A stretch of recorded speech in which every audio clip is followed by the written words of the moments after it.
and other types of eviction. These evictions with criminal elder abuse. Because let's make no mistake about this, Ellis Act evictions are elder abuse. Most elders that are evicted by way of the Ellis Act live in rent-controlled housing, and they're the most vulnerable residents in San Francisco right now. And we have to put an end to this. Today we will hear from families and representatives of elders and families. Our next speaker is a well-known writer. He's a community activist. He is a governor's candidate running on the Green Party ticket for California governor. And his platform is that we need to change a lot of these institutions that are making poor people's lives miserable. And I'd like to introduce Mr. Luis J. Rodriguez. Yes. Woo! Thank you. Yes. So yeah, I am running for governor of California, and this is precisely why I'm running. Because I feel there's a lot of people who are defenseless and vulnerable who are subject to acts like the Ellis Act, and that has to stop. Poor people are subject to laws that should be in their protection, in their defense, for their justice. But instead it's being used to throw them out of their homes, being used to push them out of the city of San Francisco. I support any effort that will help the elderly in this city. And I know that the Ellis Act right now is being used against elderly. It is elderly abuse. It should be seen as a criminal act. And I'm willing to support anything that will allow us to prosecute those people who are throwing people into the street, making them have to live in situations that are dangerous, that are bad for their health. We need a healthy, thriving San Francisco. We need a healthy, thriving state. That's what I'm going to fight for everybody to be having a home, to have a decent life, free healthcare, free education, and make sure that everybody has housing that's adequate to their needs. So thank you very much, and I support this effort as much as I can. Thank you. Right on. Make no mistake about this, people. Elders are living in a state of fear. They're living in deep trepidation. In North Beach alone, there were 21 Ellis Act evictions that were filed simultaneously. And most of the people that were filed on were elders who have lived here 30, 40, 50 years. I just want to say I'm here today to represent as a native San Franciscan, third generation born. My mom lived in this neighborhood in hotels because even back then in the 50s and the 60s, things were unstable. Gentrification is alive and well. It's real. This is an epidemic. It has gone to absolute grotesque epidemic proportions.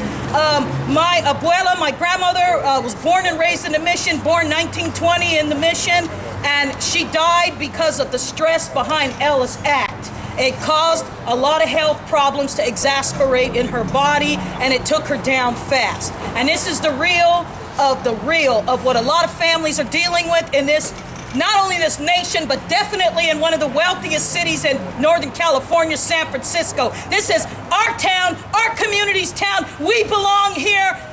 We have the right to live here. These landlords need to be held accountable for the genocide and the gentricide that they are creating upon our elders, the most respected taxpayers in this state. It is inexcusable, unconscionable, and inhumane. My uncle is 71 years old, born and raised in the Mission District, was Ellis Act evicted in 2007 on Brighton Street in the Upper Mission with his disabled girlfriend of 20 years. I have no idea where they are. They could be dead now. They are on the street. I am trying to find them. I did find them in 2008, living on a pier in a jetty in Fisherman's Wharf, of all things, ironically. It is inexcusable that we are such a wealthy community. Google, Yahoo, all of these techie companies, Twitter, Twatter, Facebook, you need to kick down some money for some housing for the people who belong here, who were born here, who deserve to be here. We're here to show love for our elders and also our children here on Valentine's Day, to let them know that we are obligated to look after them and protect them. Not only do we have an attack on our elders by these Ellis Act evictions, but now what's going on, like in places like Plaza East and other places of low-income housing, the children are also being profiled and the families are being forced to outcast their children out into the streets in order to keep their housing. And this is a blatant attack by the system on our youth and our elders.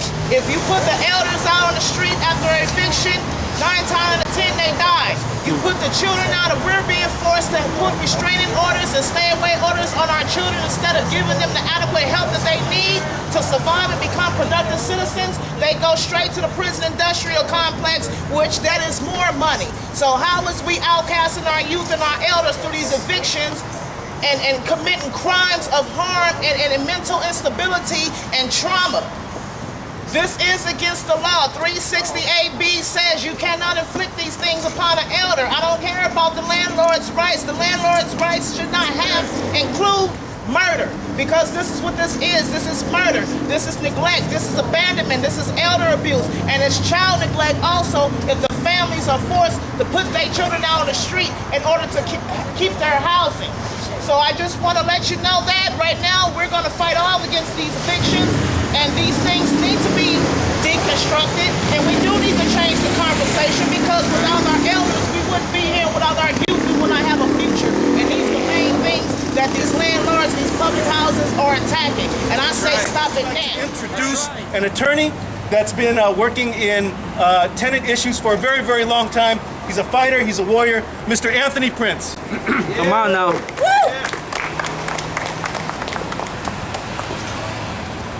Thank you, Tony. It's an honor and a privilege to be here today. Just to describe the background, we were here last week, and at the conclusion of the rally, delegates approached the district attorney. The intent was to file or attempt to file a criminal complaint around these Ellis Act evictions as constituting violations of the Penal Code, Elder Abuse Act. We did go up. We were initially rebuffed, but we pushed back. And we're here today in part after we conclude the rally at 1 o'clock to meet with the district attorney's office. The district attorney made a public statement last week after our event and after our meeting, our confrontation upstairs, that he would look into this, that if the evidence justified an investigation and the bringing of charges, that his office would be about that business. So I'm confident today that with the statements that we have, I'm confident that with the evidence that we can present, and we only have a small amount of evidence, but I think there's sufficient evidence to bring a criminal investigation and take whatever steps are necessary to charge the appropriate defendants. Let me say also that I'm here as the part of the campaign for Luis J. Rodriguez. And our perception of what's going on here is that the Ellis Act evictions are part of a broader campaign against poor people in California. That's right. 8.7 million people living in poverty in California. The ranks of the impoverished are being swollen by Ellis Act evictions. This is counter to what we need, and that's why Communities of color. I would like to welcome somebody from the mission who's been fighting this and has a lot to say about this. Mr. Frankie Rivera. Frankie. What's up, Frankie? Yate, my name is Frankie. I'm half Navajo through my mom, and my father is Puerto Rican, and my grandma has been staying on 22nd in Florida. Her name is Nettie Rivera. She's been living there for 30 to 40 years, and today my grandma lives in fear of being evicted. When we're over there, they say, be quiet, don't talk to the neighbors. This is how my family's living today, and that's elder abuse. When you got my grandma, somebody, who picks on older people? My grandma can't even use the backyard. Other next generations being raised in the house. When I was raised, we used to be in the backyard. That's right. So they're making illegal negotiations to a lot of these landlords in the Mission District. And it seems like when we follow the money, we're finding people having a bigger interest in it. So it's like big bank take little bank without respecting laws, human rights laws. How come it's a crime to be poor? Because as soon as these people get evicted, they're gonna be homeless. Where can they use the bathroom at? Where can they wash up at? We're fighting We know that what's been going on is criminal.